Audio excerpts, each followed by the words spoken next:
Once the queen of the arena, her wings were clipped by an unfortunate nerf. Though not as strong as she once was, Falconeer Kluri is one of the most versatile 3-star units in the game. Falconeer Kluri is a class change version of the base unit Kluri. Once you finish the quest, you will upgrade the original Fortitude skill with Flurry Attack.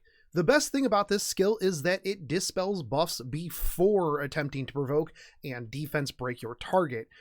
Her other two skills stay the same, however, the skill tree that you unlock will modify these skills quite a bit.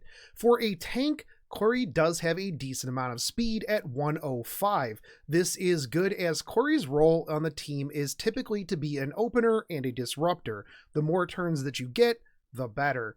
This will be pushed even further by filling out her rune grid as there are multiple speed increases. Her first skill, Light Step, which increases her own combat readiness by 15%, will have up to a 100% chance to grant 10% combat readiness to a random ally. It will also do more damage if you fill up the achievement rune. One of the other things that Kluri is good at is being a side healer. Her passive magic resist, which heals her at the start of the turn, will be modified to allow the rest of the team to be healed for up to 2% of their max HP. See, this is the reason why she needs to go fast. Since Kluri's S3 does have a fairly long cooldown at 5 turns when skilled up, being able to cycle through turns allows her to disrupt quite a bit more. I would suggest maxing out her S3 as soon as possible to get it up to 100% chance. After that, Magic Resist is my second pick, with Light Step following up. As mentioned, Kluri's job on the team is to be an opener and a disruptor. Being able to strip a unit of debuff immunity before provoking and defense breaking can change the tide of the battle from the onset. Since you will want to be fast, you will want to take advantage of a 4-piece speed set with speed main stat boots. For the other 2 pieces, you can go with a 2-piece hit set to improve your effectiveness and make sure that your S3 lands. You can also go with 2-piece defense or HP to increase your overall tankiness. When looking at gear, you will want to prioritize speed substats as your number 1 stat. However, after that, you will want to look for some tanky stats to make sure that she is extra thick.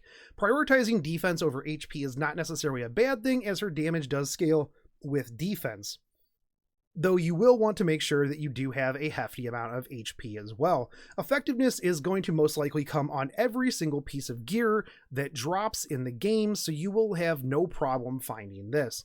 You will want to have at base minimum 50% or more effectiveness to make sure that your S3 lands. However, I would suggest more up in the range of 75 to 100% if you are going to be bringing her to PvP.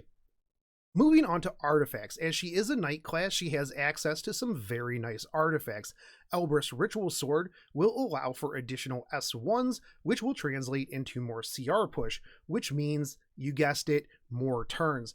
This is a very good artifact for her, as even if the enemy team is ignoring her, she will have a chance to join in on the fun with some counters. Next up is going to be Adamant Shield. As most DPS units are built to crit, this gives you a straight up 16% damage reduction to the whole team when maxed out. Additionally, this does come with 819 HP when maxed out, so you will be a little bit thicker. Arius is typically present on most teams, as it not only increases your defense by 10%, which obviously means more Kluri damage, but it also allows the holder to take 20% of the damage suffered by their teammates.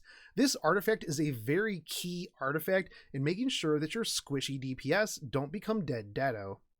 There is also Hillag Lance and Steadfast Gatekeeper. These 2 artifacts will increase your combat readiness every time your teammate gets hit. Hillag at max will give you 10% push when an ally is hit with a single target attack, whereas Steadfast Gatekeeper will give you 8% when attacked by a skill that targets all allies. Personally, I think that if you're going to go with one of these, the Lance is a much better option, as single target damage is your overall most seen type of damage. The 2 most common artifacts that I do see are Elbrus Ritual Sword and Hillag Lance. She will often be paired with another tank that will be able to carry Arius. When it comes to teammates, you will want to look at Kluri not necessarily as the tank of your team, but as your supporter. So bringing her with an Eaton, Armin, Cecilia, or Crowd, just to name a few, will be very beneficial. As she does provide defense break, this is a phenomenal tool to line up your DPS unit to make quick work of targets that can't do anything but hit Kluri on their turn. She will not be the star of the DPS meters, but she will be the star supporter for sure. Her disruption, by pushing her allies forward, will be very beneficial, as this will potentially catch your opponents off guard, as they don't know when they're going or who is going to be going. This could very well be a 10% push that pushes your DPS forward that kills a key target. So she is a very, very good unit at making your opponent stay on their toes. I do hope that this video has shed some light on why you shouldn't keep Falconeer Kluri in the dark.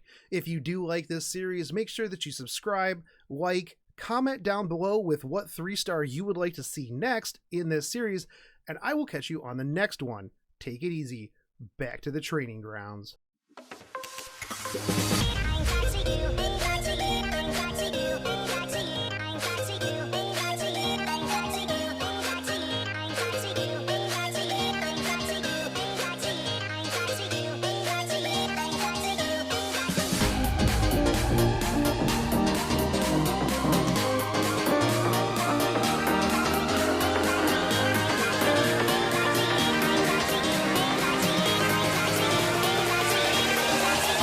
Crack it.